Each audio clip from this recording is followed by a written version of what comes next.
Hi, welcome to this Dylan Rounds video. Welcome if you're currently here. Today I want to share with you a new observation I've come across regarding a particular channel on YouTube when it comes to the Dylan Rounds case and community. Feel free to share your thoughts below to what you think is the case, whether you think there's a level of hypocrisy or something else going on. Also, be on the lookout for my previous video I did. A link will be down below in the pinned comment section. A whipping did take place earlier on with a new whip. You want to see what that's all about? Make sure to click the link down below. As well, in addition, later on tonight at around 8:50 p.m. UK time, there will be a proper live video premiere coming out tonight, more of a dodgy one, suggested by Watch It Oh Crazy, some kind of Mother's Day video. So be on the lookout for that as well if you want to branch on after watching this, okay? But the focus of Dylan Rounds in this video is evident, okay, because of what we're talking about. And I'll give a bit of a backstory so you fully understand what I'm actually referring to and what the title of the video means. So, can't remember exactly when it was created, but we can check anyway very shortly when we go onto the channel. But there's a name of a YouTube channel called Dylan Rounds Legacy. And depending on how you interpret it, you might think, oh, is it a parody account, something fake or genuine? From the looks of it, it's somewhat genuine. Okay, who owns it, who runs it? I'm not 100% confident. I would suggest maybe Doug. I could be wrong. It might be somebody else. Could it be Candice Cooley? And the reason why I say that is because you look back in the past when Doug No Thanks was doing his interviews with Candice Cooley, they did refer to the platform of YouTube, going onto it to be able to spread one's voice, spread the message, clear up misinformation, and get Dylan's name out there, as like what Candice Cooley said. And Candice Cooley also said in one of Doug's interviews about possibly creating a Dylan Rounds account on YouTube to post all the information there, the timelines, the updates, and all that information. So it can be all collected in one spot, kind of like how it is on the Find Dylan Rounds Facebook page. And with time, that seemed to fall in place. So I was kind of assuming maybe Candice Cooley set it up, or maybe Doug did, but Candice Cooley approves of. Because if they suggested it in the past, Doug might have been like, well, I can create it for you and then you can approve of it.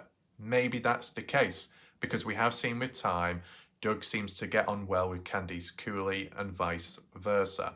They talk in the background with whatever, but they also share information public in the live stream interviews, which to some people they may not like or agree with, but it's still helpful and it's still good them doing those interviews on YouTube to see it from a different perspective and to get an idea of what's going on within the case or what supposedly is going on inside of the case, right? So hopefully that makes sense. Now, where does the hypocrisy lie? Where does this obscure observation come from? Well, it's when you go on this channel, Dylan Rounds Legacy. The videos there seem to be re-uploaded from maybe Doug's channel, previous live streams and interviews more so with Candice Cooley.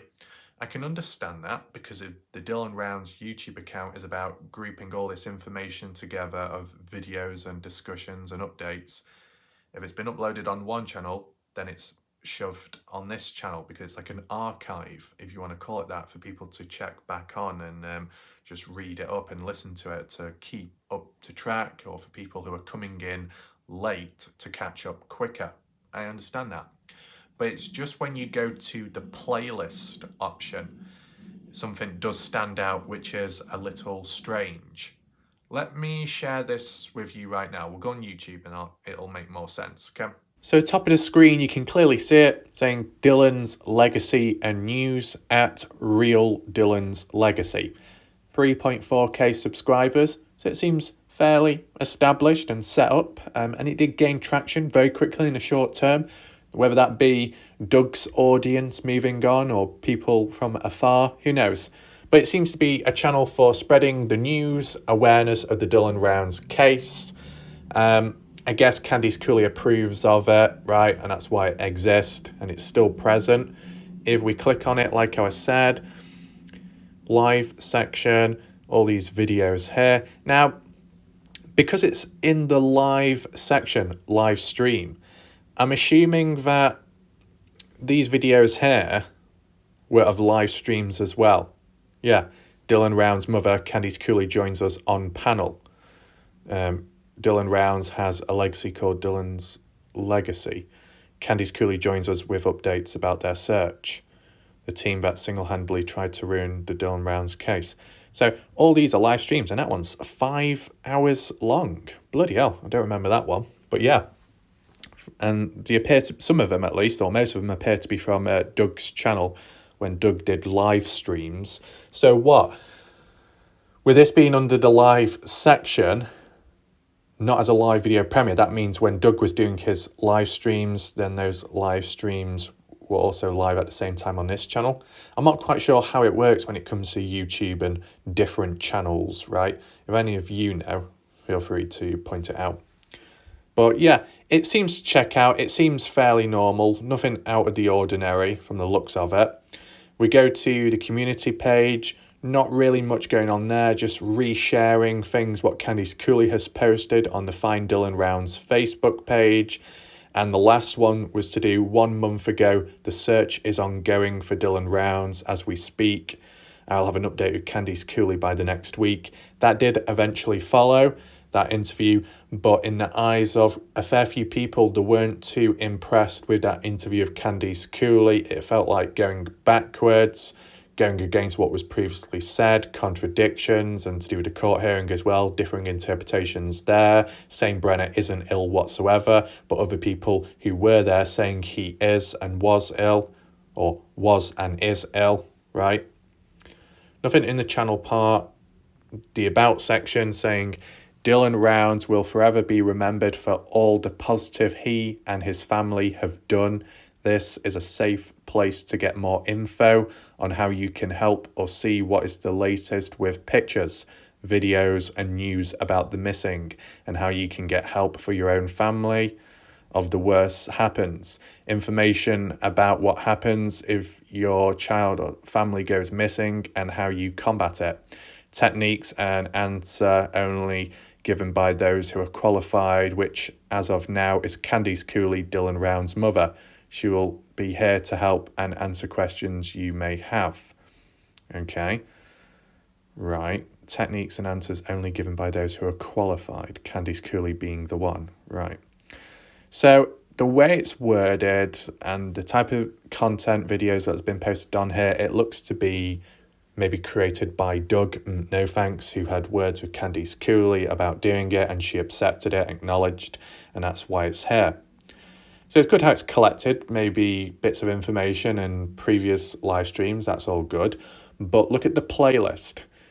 Okay, you got Dylan Round's playlist here. Okay. But then you got another playlist, Jim Terry PI. Why is Jim Terry PI in the Dylan's Legacy and News? Why associate Jim Terry's name with Dylan Round's legacy? You know, it's got oil and water. Doesn't quite mix well, does it?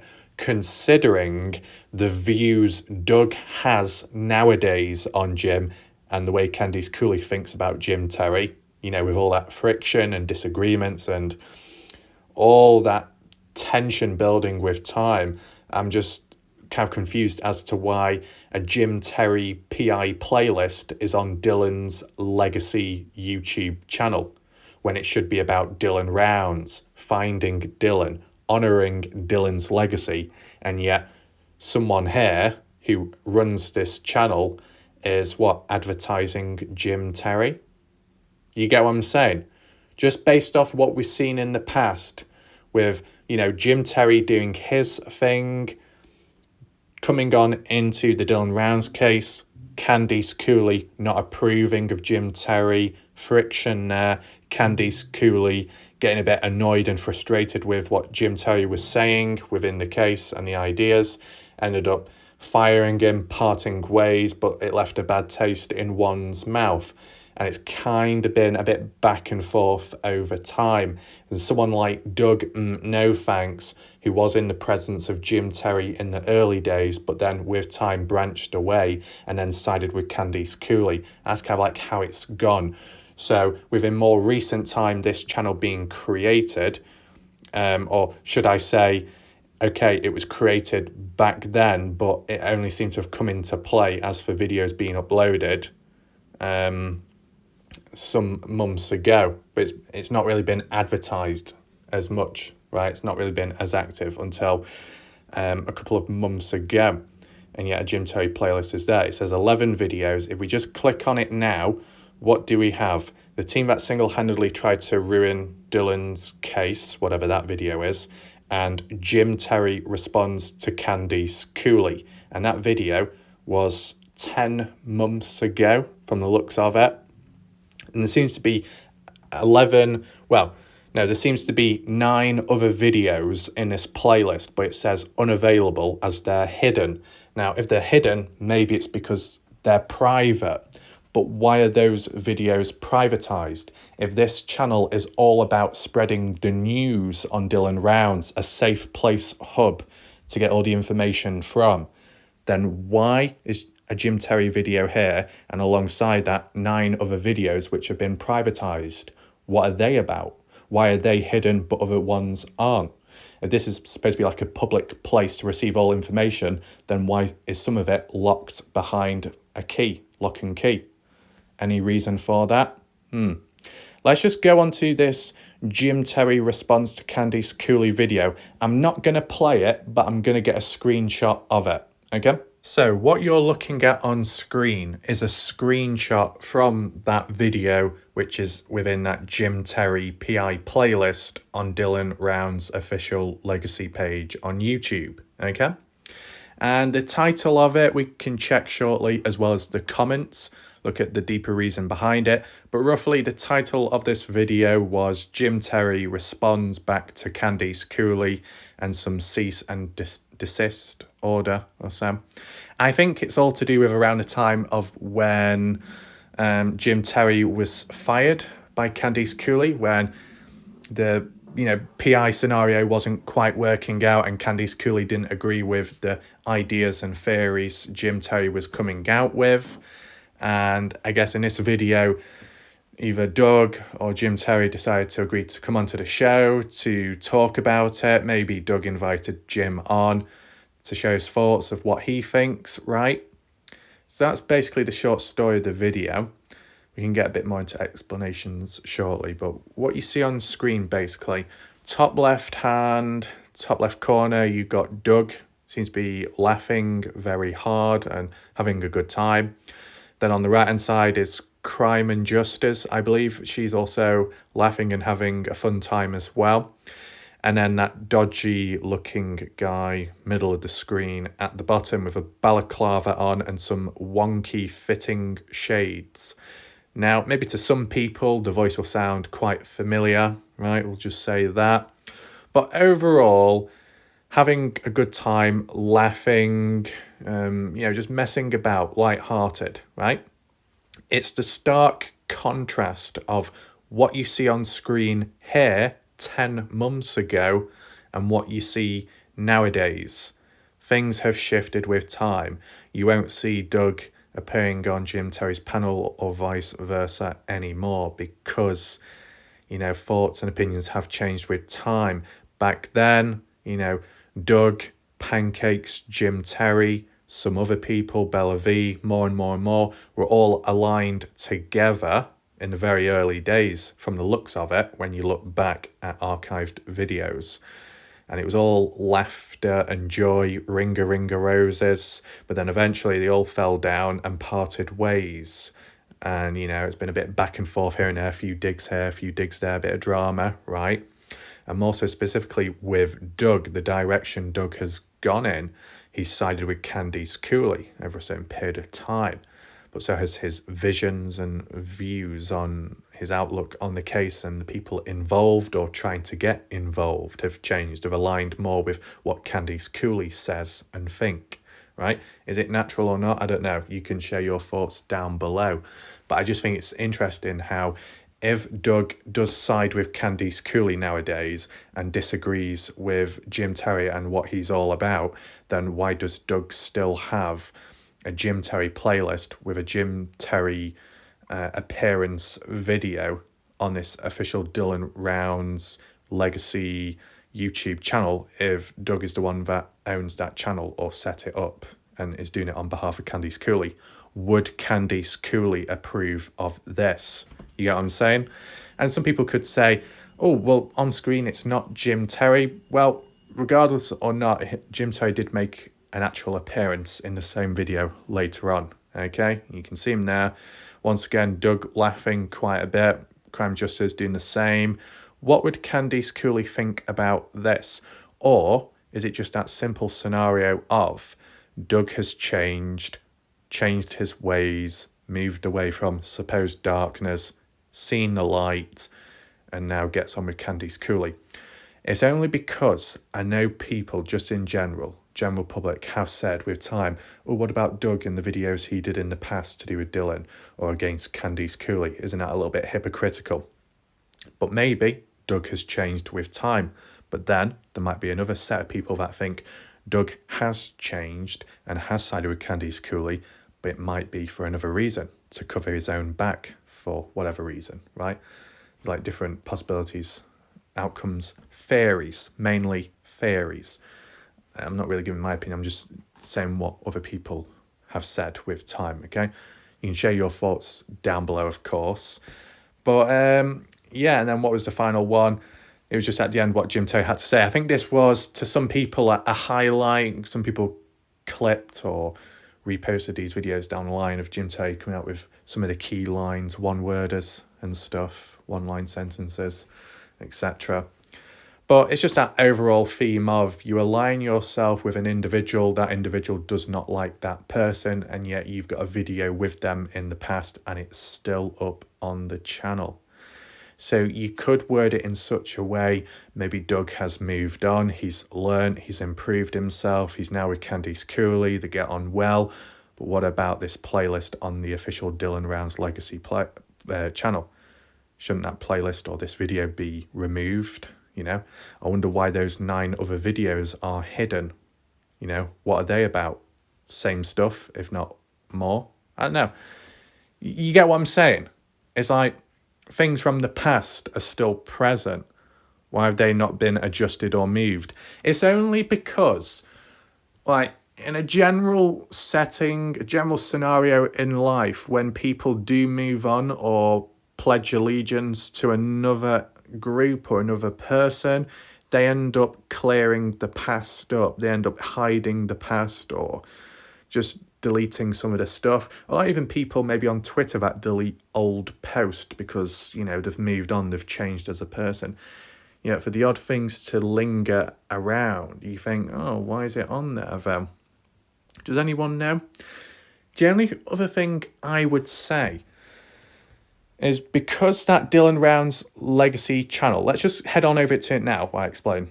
What I was trying to say is because this page was actually created 7th of May 2021, long before Dylan went missing, and there's a possibility that this account could have been used as like a secondary account by Doug from No Thanks. You never know, or like a backup account if his main channel ever gets taken down or temporarily banned. I think there was a time though where that did happen, where Doug's main channel, No Thanks, got a 1-week ban, similar to Pancakes and Jim Terry that followed afterwards. So Doug had to start uploading videos on his secondary channel or something. I think at the time Doug said that he got locked out of his account or he couldn't sign back in.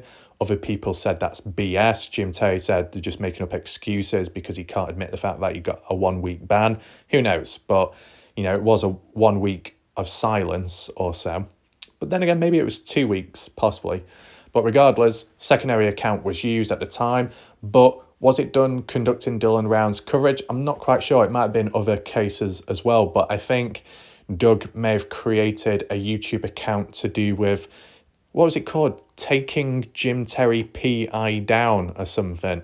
It was like a channel with videos dedicated to Jim Terry, but either in an insulting way or clipping, editing, or more so just catching mistakes made by Jim Terry. You know, all kinds of bits and bobs like that towards him, which to some people could be considered a witch hunt. To other people could be considered Doug doing honest work. Depends how you look at it, end of the day. Now, what happened to that account on YouTube? I don't know. I can't see it anymore. I don't know where it's gone. But I'm not sure if Doug said something about, oh, he doesn't use it anymore because it's not good, or it's not the right thing to do, or because, you know, he's working with Candice Cooley more now. I'm not quite sure. But then I saw a comment recently where people were suggesting that this Dylan's Legacy page was actually the secondary channel of Doug's, which was also the channel which was once named to do with Jim Terry and taking him down or something, or talking about him in a certain way. Maybe with time, this account, the original content and videos were taken down, removed, deleted, or maybe hidden, like we see here. 9 videos unavailable as they're hidden. And maybe the odd remnants still are there, like Jim Terry responds to Candice Cooley. So that's a possibility. Maybe this channel was like a revamped, reworked to do more with Dylan's Legacy, but this odd video was left behind accidentally and wasn't removed. But maybe the 9 other videos were, but they weren't deleted. They were just made private, so general public don't see it, and then they can't complain. But Doug still keeps his videos, because at the end of the day, if you delete videos from your channel, right, you lose stats, right? I don't know if anyone knows. So like, if you had 20 million views on a video and then you deleted it, when you go onto your channel page and you look at total views of your channel, you won't have 20 million views anymore. That gets taken away too. So that's a possibility to why some people don't always delete their videos, they just privatize them. So it's like a form of negotiations in a way. Anyway, let's just return back to this video. What the hell's that with that person's face doing? I don't know. Title there, Jim Terry responds to Candice Cooley and Swafford Law cease and desist. I think I said that's to do with when Candice Cooley wanted Jim Terry gone, away from the Dylan Rounds case. As you can see, you've got that little symbol there. It doesn't say it in words, but next to the bit where it says 10 months ago, that little symbol basically means unlisted.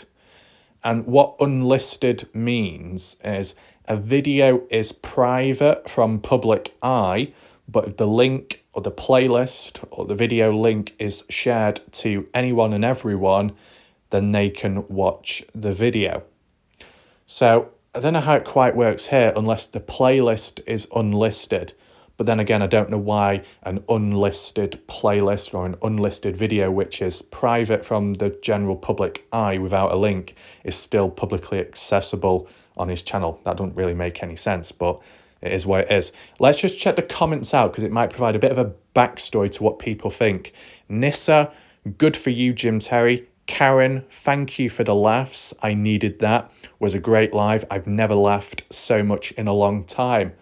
So maybe there was a few digs or a little bit aimed at Candice Cooley in a way, but this whole laughter, joking about, whilst also talking about Dylan Round's case, Candice Cooley, is it seen as insulting to some people? Has Candice Cooley ever watched this video before?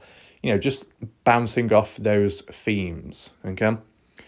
Crime and Justice, the person with the ginger hair that appeared in that screenshot on the right hand side.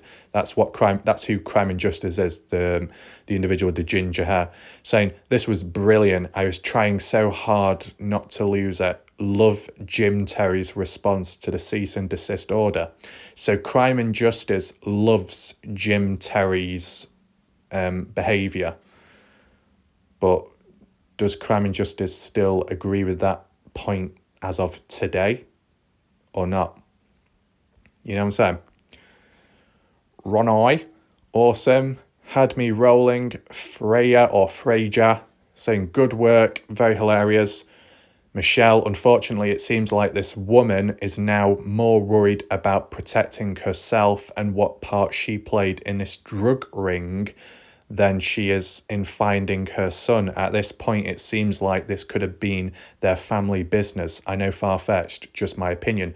So this person called Michelle, at the time, at least at the time, thinks that Candice Cooley was being a bit corrupt and a bit shady, and that there was some drug ring going on which incorporated Dylan Rounds, and Dylan Rounds being killed from the looks of it. And, you know, you look at the comments, and that comment more so, it was liked. It was liked. Do you see what I mean now? Like, this is an old video, okay? The comments are old. The person behind the account liked the video back then. So it's all old news, okay? But one thing that does update regardless is the username of the channel, the background art, and more so the background of the profile picture of this channel. And the profile picture of this channel is of Dylan Rounds. His face, his body, it's all there in public view, okay? You type the name in, you see the profile, you see the pic. Oh, Dylan Rounds, legacy, 3.4k subscribers, videos about Dylan and interviews. Wow, this is quite formal. This is quite official. This is, you know, kind of serious. And then you go onto an old video like this in which a random individual is just giving their opinion at least, but saying Candice Cooley is involved in some kind of drug ring and the family, and there's all kinds of shady stuff going on in the background. And the person of this channel with the Dylan Rounds official profile picture advocating for Dylan's legacy is liking this comment, which is taking shade at Candice Cooley, the individual Doug is working with in some way or another. And if Doug kind of like runs this account, it just seems it seems like a massive, I don't like, you split it down the middle. It's like one extreme to another. Support against Candice Cooley and then support for Candice Cooley.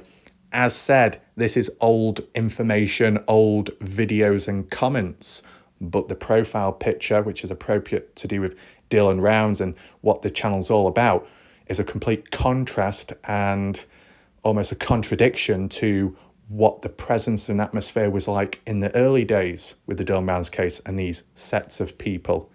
You see what I'm saying? Gene, I'm dead.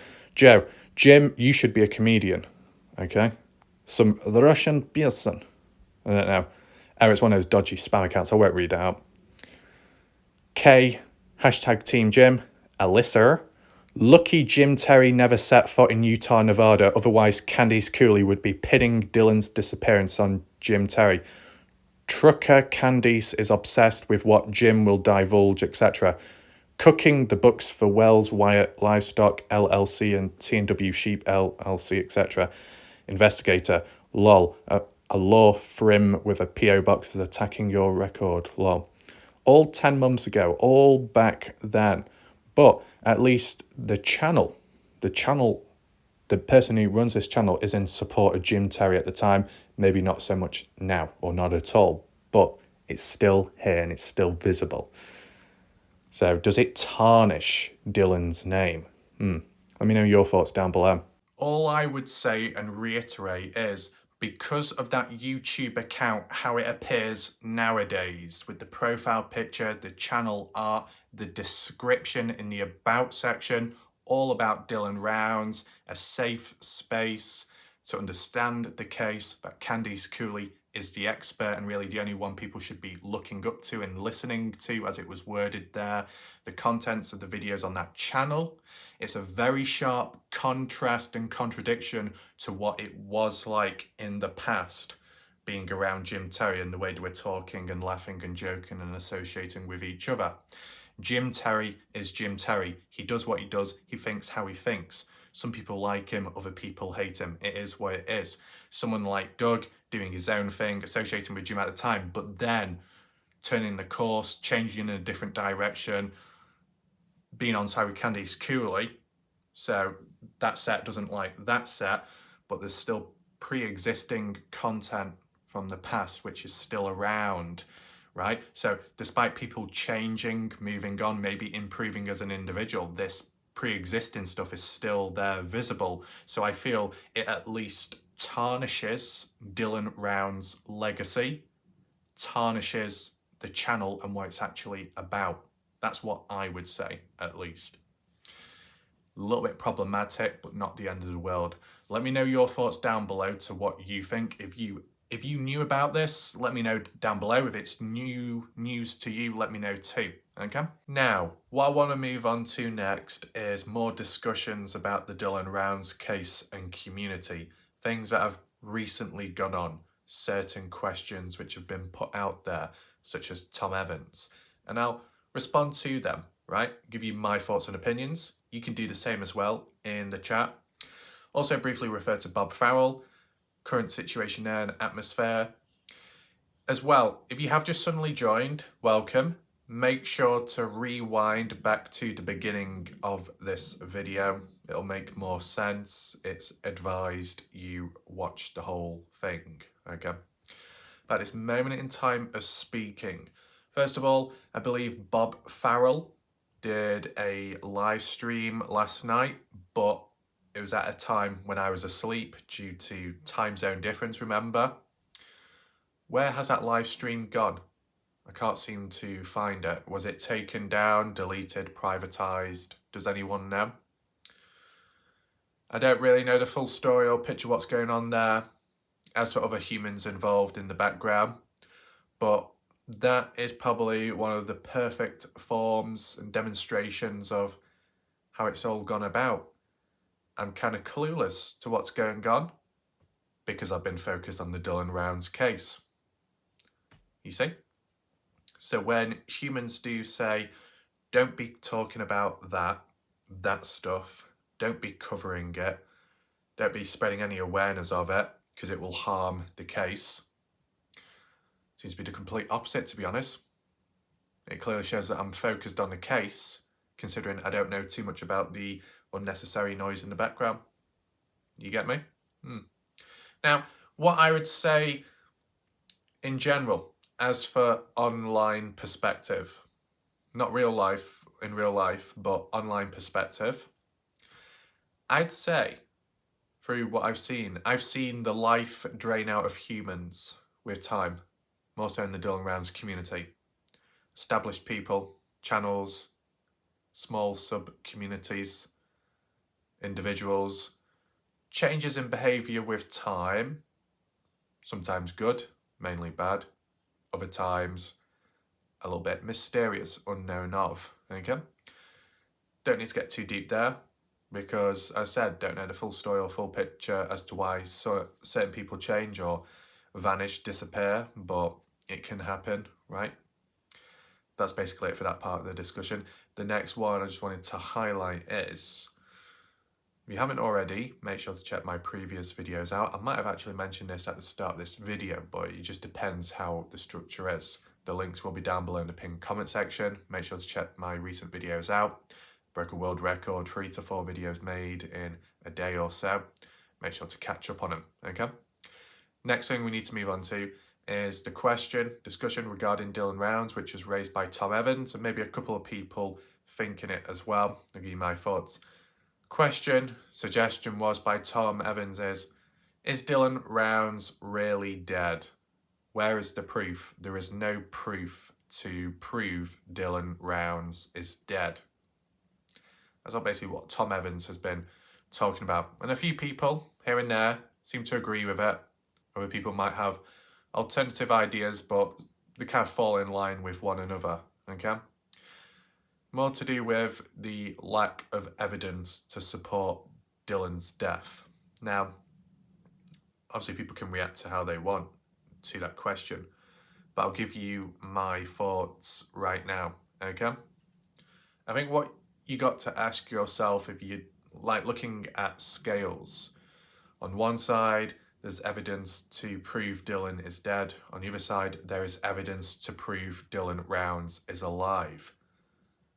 You add each bit to each side, depending on what evidence has been found or processed, and then you can weigh it up. The question I ask you, is there enough evidence? Is there any evidence whatsoever to prove Dylan Rounds is alive? The only proof would be is that Dylan Rounds has not been found. Dylan Rounds' remains have not been found. If the remains were found, then it obviously rules out that Dylan is alive because he's clearly dead, right? But Dylan Rounds' remains have not been found yet. So to some people, it's still in play that Dylan could be alive, but elsewhere. In hiding, kidnapped, held captive, running away. Some of the ideas people have come up with over time. Maybe people still think that way. Some might be going in that direction. Okay? So really, that is the only, you can't even call it evidence. That's the only concept to suggest Dylan Rounds could be alive because of the lack of evidence to show that Dylan is dead. That's how you look at it. Then, let's look at the other side of the scale. What evidence has been found to suggest Dylan could well be dead? Well, the obvious. He has not been found alive. You see where this is going? There is no proof, not enough proof more so, to fully reinforce that Dylan is alive. You could start thinking, well, is that a bit of a contradiction? A bit deep, okay? Is there any CCTV footage of Dylan walking about? No. Has there been any more bank transactions, bank statements, activity there? No. Have there been any witnesses, valid ones, which have proven seeing Dylan out and about somewhere? No. So, yeah. Has there been any activity on Dylan's TikTok account, Facebook account? No. Any secret messages or calls made? Not from the looks of it.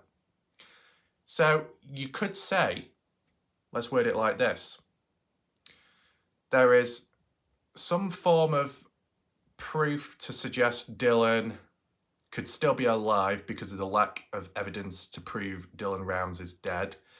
But equally, in contrast and in conflict with that, is there isn't enough evidence, if not any evidence at all, physical, such as CCTV, calls, activity logs, to prove that Dylan is out there walking about somewhere.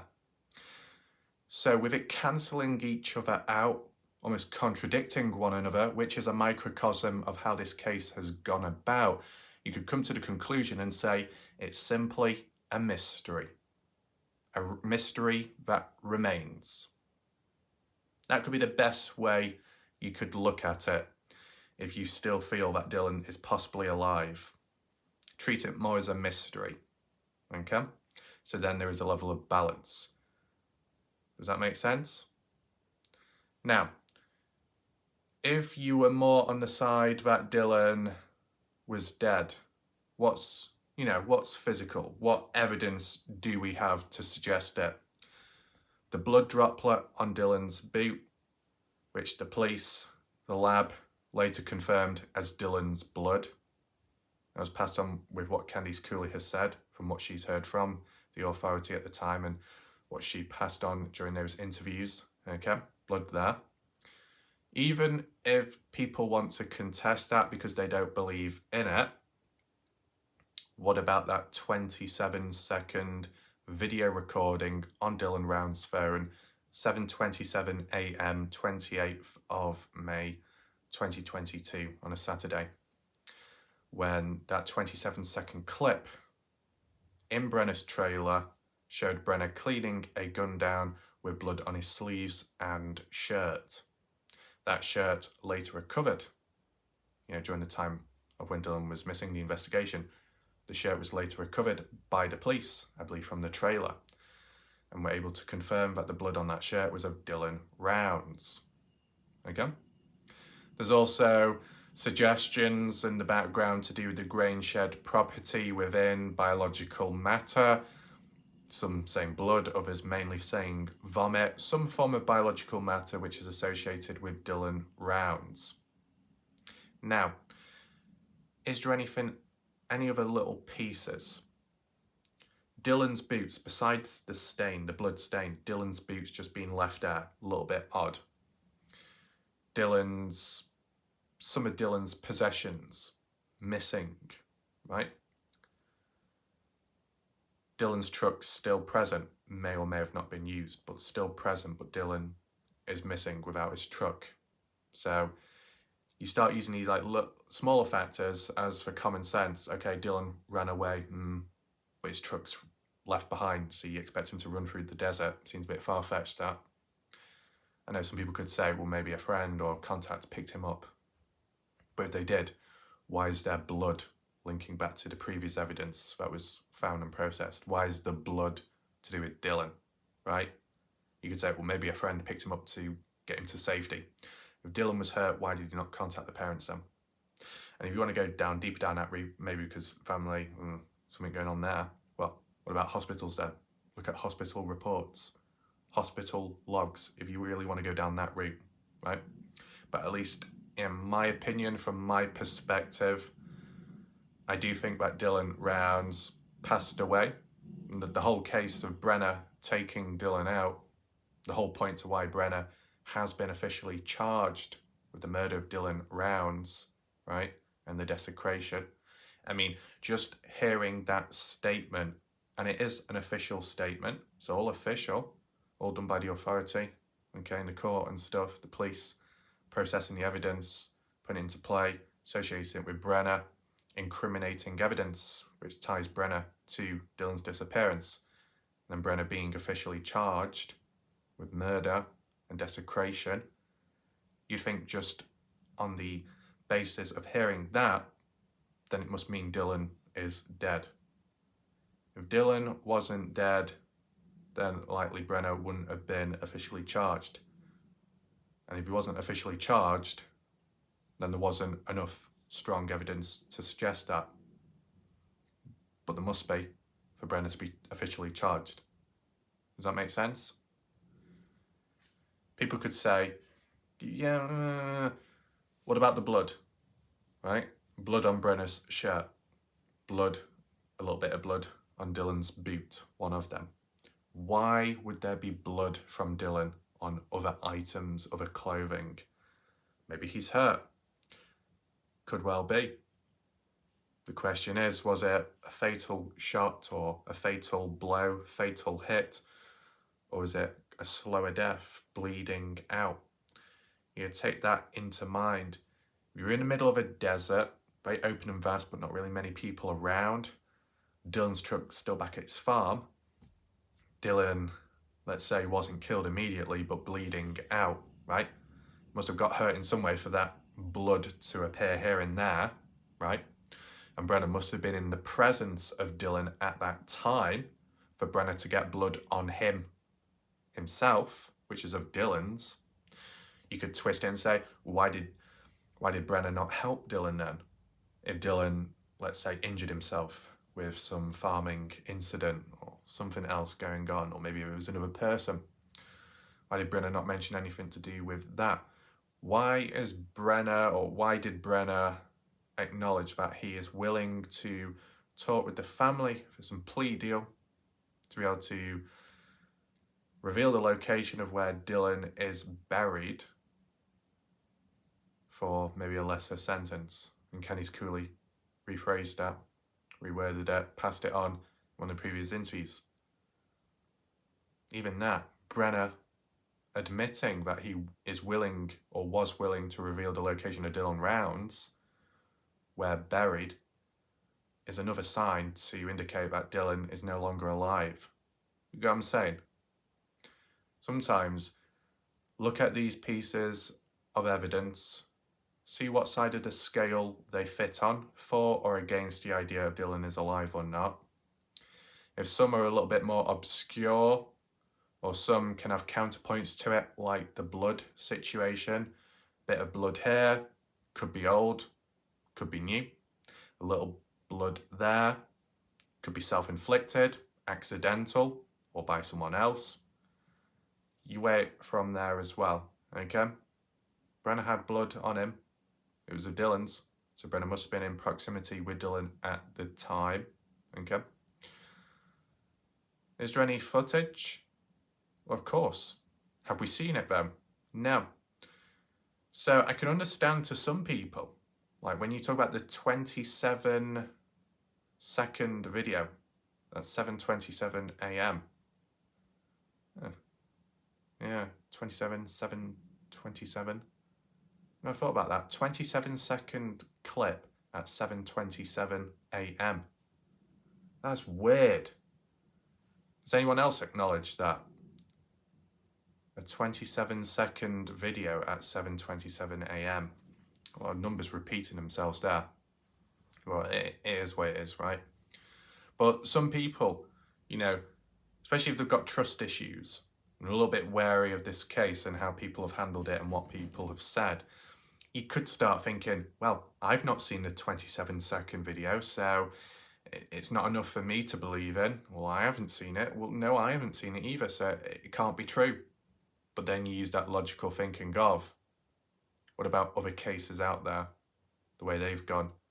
There's been evidence there suggested, but not shown publicly for obvious reasons, or it could harm the case. Maybe it applies here too, right? See, that's another example of just thinking, with common sense to explain a slightly more obscure piece of evidence, okay?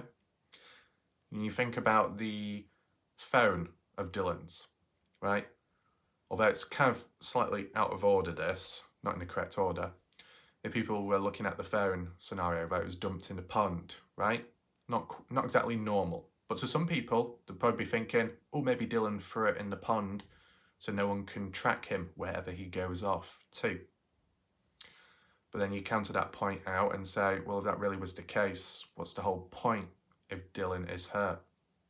Is Dylan the type of person to get injured and hurt and just let it happen? Doesn't seem like that. You tie it back to Dylan's passion about farming, maybe bordering onto obsession with farming. Is it considered healthy? I don't know. Could it be successful? Yeah, with the consistency. This is what I used to apply with the Kenny Veach case, okay? And just make sure you're listening because this will apply to Dylan Rounds. A person goes missing in a particular environment, an area which they're passionate about, or something that involves a passion with what they do in the area. That applies to Kenny Veach and Dylan Rounds. Both desert terrain, one in Utah, the other one in Nevada. Both going missing in that environment they love the most. If they did something to themselves, Kenny did commit suicide, which the girlfriend is really the only one that suggested it, the ex-girlfriend. The bandwagon of some of the human race have followed that idea with no strong proof of it to suggest that. In Dylan Rounds' case, Dylan just ran off. Dylan ran away. Why would Dylan Rounds need to run away to escape if he supposedly, in the eyes of some, already did that when getting away from his family to get down to Lucin, Utah? Right? Even Justin wanted Dylan to stay and work with him for a little bit to gain a bit of experience, but Dylan seemed insistent to get to Lucin, Utah, or a place elsewhere to do his own farming, right? And then he was designated in that spot. Was he living there all the time? No. But was he out there putting in some form of effort and work when he could or when he needed to? Yeah. And from what Kenny's Cooley has said, from the items Dylan Rounds has, when Kenny's Cooley has shared them on Facebook, has been into farming for quite some time, okay? When it comes to Kenny Veach being a hiker, really liked hiking out there, going on peaks, looking at the views, the nature, the wildlife, and looking into caves, collecting items from those places like souvenirs, skulls, bones, rocks, nuts, pine cones, feathers, wood, desert sage, the whole lot. Even decorated his own home in that stuff. He's saying about the items he's collected over time and things he's may have made or invented or combined with from his hikes tell a story of what he's done, where he's been. Kind of like a story told in Dylan's legacy with what Dylan Rounds has. You know, his items back then, his cowboy, his work boots, his farming equipment, his seeds, farming collectibles, toys with time, or from the more so in the past, etc. Tells some kind of story. And of course, Kenny Veach going out on those hikes, mainly on the last one, determined to find the M cave, and then whatever happened, happened. Whether it be foul play or he had an alternative plan, you never know. But if used to counter just a simple suicide theory that Kenny Veach went out into the desert to end it, why would he? When he had a text conversation with his nephew Hunter Veach saying that when I come back, I'll reward you with a surprise. That was already in place. And that Kenny Veach not only took his gun, like how he did previous for protection, but he also took a camera. Why would a suicidal person take a camera if they're going to take photos but not bother returning those photos back to share with family or friends or anyone else? Seems pointless. If you're going to go out there to do something, you're not going to take really any items with you besides the item which may assist in death, right? The fact that Kenny Veach was already determined to find the M cave to prove everyone wrong and to tie it in with his stamina, his passion for hiking, he was in the perfect place for that type of stuff. All the ingredients which would make him determined to be out there regardless, right? Apply it to Dylan Rounds. Dylan Rounds' passion for farming, supposedly dropping out of school at one point, or you know, just after high school, jumping fast track right into farming, and even doing it from a young age, assisting with family and all that, because he wanted to, and going all the way down to Lucin, deep dive, going into the deep end, start from scratch almost, and to keep working on, whilst also doing custom farming as well, additional farming, and keeping up with that, and supposedly people in the community acknowledging what he did, and Dylan not really stopping, slowing down. Simply when, a good example, I think it was the 28th, same day of May 2022, when you had that Memorial Day weekend barbecue, more so the one in Montello. Dylan Rounds supposedly received an invite but turned the invite down because Dylan was busy with farming. Clearly shows that Dylan is willing to put aside, you know, celebrations, having fun, and putting work above all because it's important to him. So with Dylan being out there in Lucin, as the phone pings suggest, even if it is just up to a certain point on the day, phone pings of Dylan Rounds in Lucin, in that environment, that area, near to his farm, a place he's passionate about. I think he enjoys doing farming, which is in that area. Then why would he throw that all away all of a sudden when he supposedly was so close to his first proper harvest, right? So really, the passion factor rules out Dylan, you know, causing this disappearance by himself, free will. With the evidence of the blood, the incriminating video with Brenner included, kind of highlights more foul play, of course. Now, you could say, was it necessary this? Well, you see it from my opinion and how comparisons can be made with Kenny Veach, a different person missing, like with Dylan Rounds, due to the passion factor. That's the crossover there, that's the link, which rules out the idea that they intentionally disappeared. One way of looking at it, okay? And I say one way of looking at it because with the Kenny Veach case, it is a little bit deeper. There's a few extra layers and possible evidence with the CCTV footage, the phone call, right? In the Dylan Rounds case, there's a lack of that, which maybe makes it a little bit more simpler to understand, okay? And it might sound funny, me saying simpler to understand when people are kind of confused when it comes to all the talk that's gone on, right?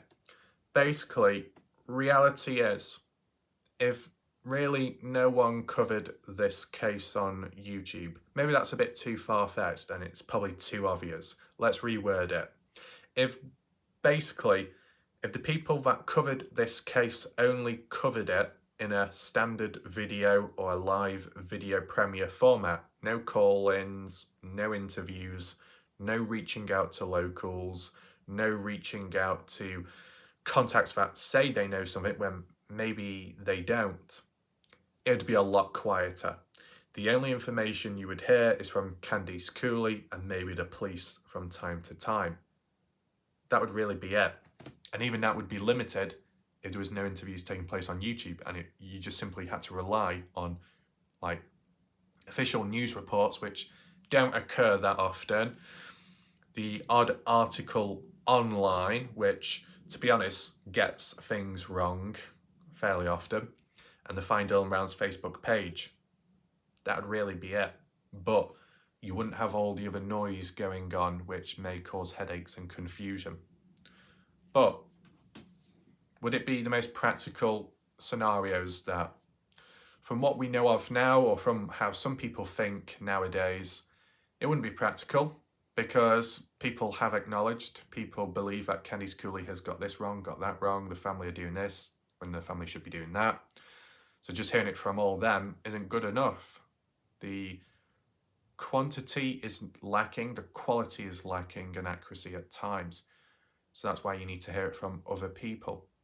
You know, the against argument would be, you hear it from other people, how would they know any better? They're complete outsiders, they're not the family. They're not receiving their inside intel via the police. But as long as these external people are within the area, that's the factor which should matter. And providing independent, separate people who may be from the area or nearby or passing through, who come out with similar ideas without talking to one another before the discussions take place online, is a slight higher level of believing in it and accuracy. Okay, kind of like how we talked about the weather scenario. This is the other factor you've got to understand. When it comes to the Dylan Rounds case, there's been a lot of rumours, right? And a lot of rumours maybe towards certain people supposedly tied up within the case. But some of those rumours might have been stemming from a hatred towards an individual, a grudge within. It could be a local having a grudge with another local, an external person having a grudge with a local, right? What does that do? Not much good. It paints a bad picture on someone who could be innocent or not as dodgy as you'd expect, right? It's not helpful, it's not good. But if you've got people who are around the area but they don't know one another, if that's even a possibility, if it was, that's good. But to come out with the same thing, not as much biasness. There's no grudge, there's no motivation behind that to paint a bad picture on someone or paint Dylan in a bad way because you've got no feelings tied with those individuals. So really, maybe it's a feeling factor. Put all the feelings, all the emotions aside, so nothing is driven in that way, and you just speak cold, realistic, honest thoughts from what you've supposedly seen, right? That is why sometimes talking about the not so important factors with Dylan, maybe what might have been witnessed before Dylan went missing, a not so interesting story, that might be where there's less BS, because there's no need to turn a boring story into an exciting story when it doesn't really lead to anything, okay? If there was some kind of like argument, tension brewing or a fight, it could be twisted, the narrative could be changed to make someone look worse than they are, or to twist it in that that's what that person actually meant, and that could have been an example or a foreshadowing factor to what happened to Dunn. If it's just a simple storytelling time, kind of like what Weezer did when it came to seeing Dylan in the past, just simply going into, I think, the Cowboy Bar and Grill. Wow, isn't that exciting? months before Dylan went missing, way back in the past, simply Dylan going on in, ordering food, the odd little hi, but keeping to himself, not too talkative.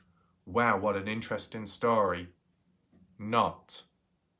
But it's more likely to be accurate and more believable in that happening by a local telling that story in comparison to a more recent event, either just before or just after Dylan's disappearance, in which someone is trying to pin the blame on somebody else, like the Chase Venstra, the Robert Avila's scenario with the hostage scenario of Dylan in Montello. Kurt Wadsworth, opportunistic behaviour, twisting it slightly, pinning the blame on people who he dislikes, but not enough evidence for Kurt to know that they are actually responsible. But it's a method to get them in trouble because he just doesn't like those guys, right? But a not so interesting story, which doesn't have any reason or factors to implement, a certain narrative or grudge towards someone to then twist it all, it won't, it's less likely to happen. So that's why I say, listen to the boring stories, the boring information, because the boring stuff is most likely boring, but more than likely true. Boring, but true. No real reason to really change it into anything else than what it really is, right? The other stuff, which might be a bit more dramatic or have a certain dramatic theme, there's more play. There's more room for editing and changing and manipulating, right? So always be on the lookout for boring information and boring stories, right? Because within the Dylan Rounds case, it's always seemed so dramatic. Evidence or items disappearing, evidence being looked for, and then it magically reappears. One night followed by the next night. Kurt in a fight with someone or getting knocked out. Planes flying on over left, right and centre, scanning areas, scanning the family's homes, here, there, everywhere. Random trucks coming and going here and there, Yeah, a little bit dramatic. And the reason why I say a little bit dramatic, based off the idea that this is a ghost town we're talking about, and even in Montello, population is low, yet supposedly so much is happening. But realistically, maybe not as much as you think. Could be how things have been worded.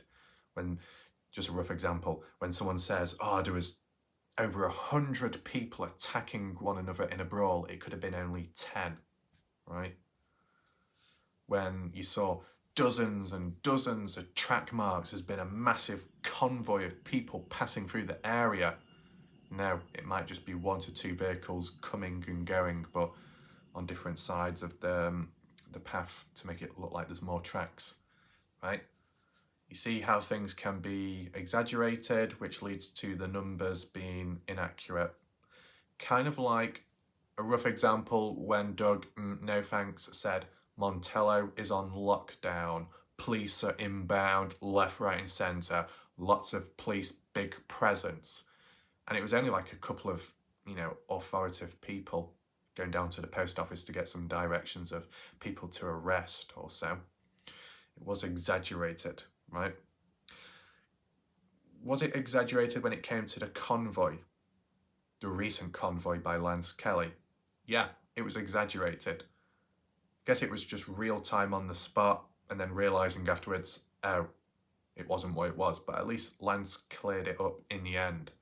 So in that moment, exaggeration, thinking it's more than what it actually is when it's not, okay?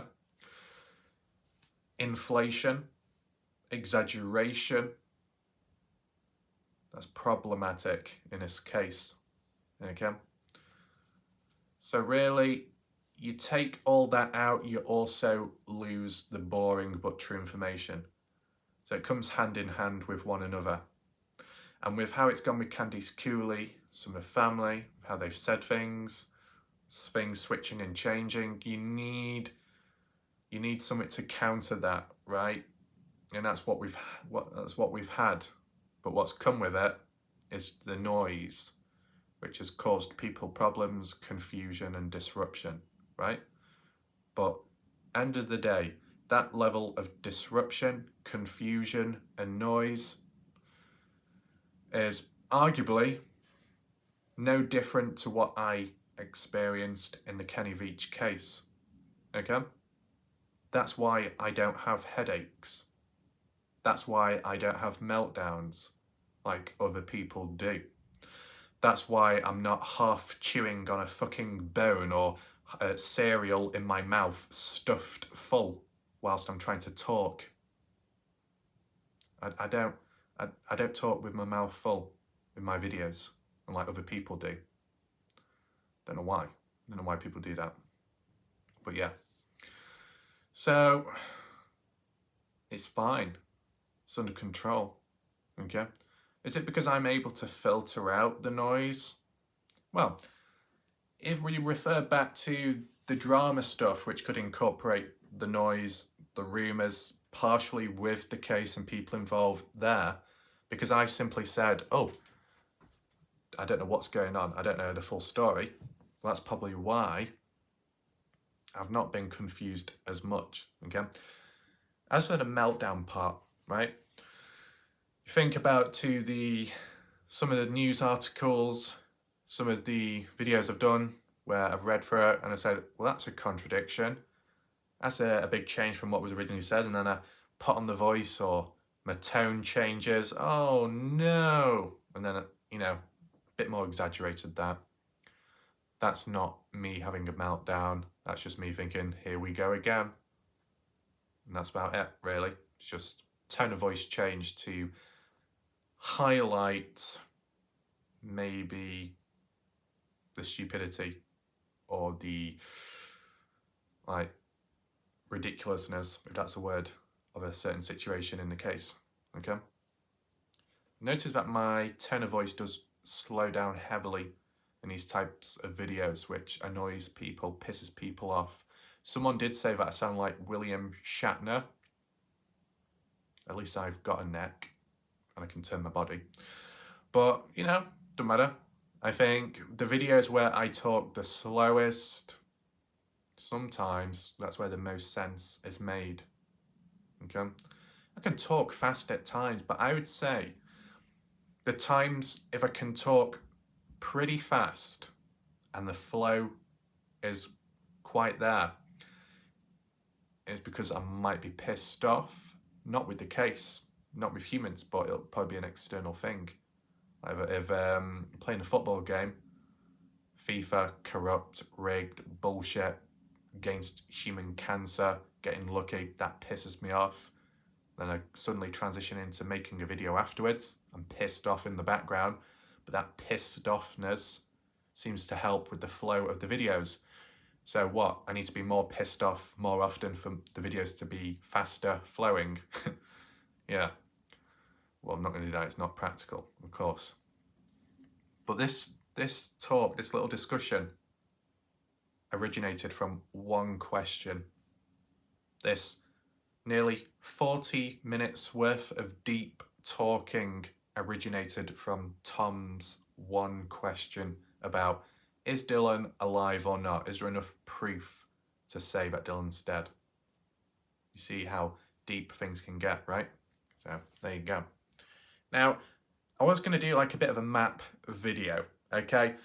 Not like a bit of a more light-hearted one, but I feel it's not necessary in this video. This video is more than long enough, and as well, with the theme of this video, acknowledging Dylan Round's legacy literally being tarnished by past stuff which has not been adjusted since, I don't think it's appropriate to then do a light-hearted video or part in this video itself when talking about the seriousness being disrupted. Does that make sense? I'm not gonna be hypocritical, two-faced there. No. It can be incorporated in a separate video. But what I will say is, when I do the Dylan Rounds videos, and there might be a bit of messing around too, there's normally a big split down the middle because I end up saying, right, we've finished talking about Dylan Rounds. Now it's time to move on to something else. I clearly mentioned that, right? And at the end of the day, if certain people in the Dylan Rounds case got a bit bitchy or defensive, you got to acknowledge that Candice Cooley and Doug, or Candice Cooley, Justin and Nate Eaton have cracked the odd few jokes here and there, because obviously light-hearted behaviour is necessary in times like this, and I'm sure they'll acknowledge it themselves. But if they ever did forget, all you have to do is just say, well, look at that interview, look at that video, look at you, happy, laughing, smiling, considering what's going on, and yet you're calling us for laughing and joking here and there. Bit two-faced, that. There's always a backup of defensiveness, just in case, right? A counter blow, a counterpoint. It's always necessary. You always need a counterpoint when you're dealing with humans, okay? So, that aside, just some random point I just wanted to acknowledge. Linda Cushing, okay? Last night, when it came to the whip stuff, Linda Cushing said, oh, well, thank God I've got a husband for the whip stuff. And I'm like, oh, Linda, is that so? Makes me think about the origins and sources, that you originated with the whip even before I acquired one, but you secretly was the creator. Is that right, Linda? But you've been keeping quiet all this time. You're trying to make things very complex. Did you also create the Matrix as well, Linda? I'm sure you did. I'm sure you did. I'm sure there is a portal in your cellar, right? I'm sure there'll be some kind of device which can duplicate the amount of bottles you have, so you've got unlimited supplies. Linda. Anyway, returning back to Dylan Rounds, I think that pretty much sums it up there. Let me know your thoughts to that discussion, what we've had. Let me know your thoughts to what you think about the Dylan Rounds dead or alive discussion. Should I even include that in my title? Do you know what? Why not? We spent this long talking about it. It should be featured in the title, right? Hopefully enough people watch this, hear about it. If you want to, feel free to like the video and maybe share it with other people out there to get that awareness across that the official Dylan Rounds Legacy YouTube channel is, in a way, advertising Jim Terry, an individual that doesn't get on well with Candice Cooley for certain reasons, and yet the person behind this Dylan Rounds account is possibly Doug from No Thanks, who associates himself with Candice Cooley. There's a bit of a contradiction there, right? Short story. So leave your comments down below in general, and questions too. See you next time. The next video most likely will be to do with coordinates, important coordinates. Something that's been lacking extensively within this case. Still to this day, trying to track down Don Hately's trailer in Lucin has been unsuccessful. Supposedly people have gone out there, Lance Kelly, but when Lance pointed it out, nope, that's not that's not Don's trailer, somebody else's, you got that wrong. When Ty Corbin went out there, other people counted it and said, nope, Ty Corbin got that wrong. To come to the definitive conclusion would be provide coordinates, simple as that. Yet the most simplest thing has turned out to be the most hardest. No surprise there. Though, don't worry, under control with other locations. You'll hear more about it shortly. Coordinates will be given regarding arguably more important stuff. Be on the lookout for that video and the live video premiere itself. Okay? So for now, thanks for watching, goodbye, and good night for now.